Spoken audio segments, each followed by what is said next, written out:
تۆم باراک نێردراوەکەی ترامپ دەگاتە هەولێر.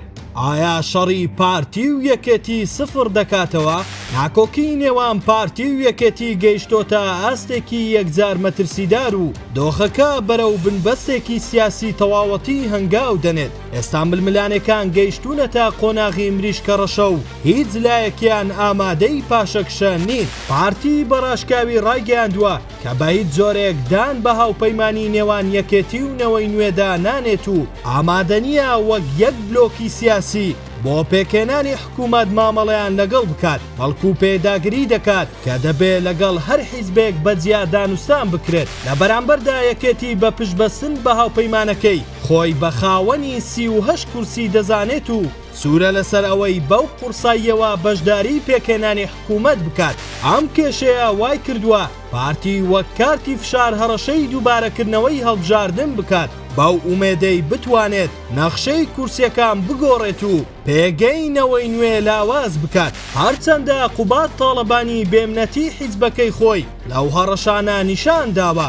لە ناوەڕاستی ئەم گێژاوەدا بڕیارە ئەمڕۆ یان سبەی تۆم باراک با نوێنەراتی دۆناڵد ترامپ بگاتە بەغدا و دواتریش بە سەردانێکی تایبەت ڕوو لە هەولێر بکات.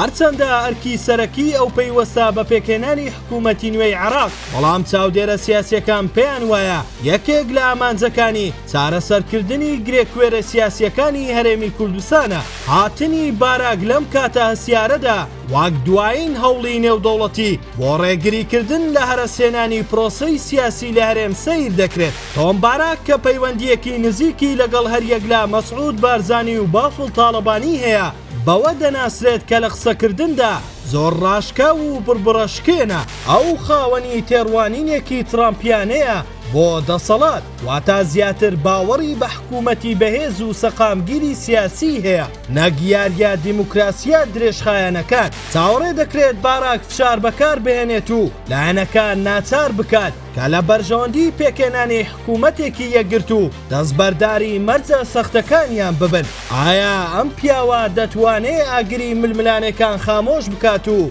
هەولێر و سلێمانی لەسەر مێزێکی نوێ کۆ بکاتەوە؟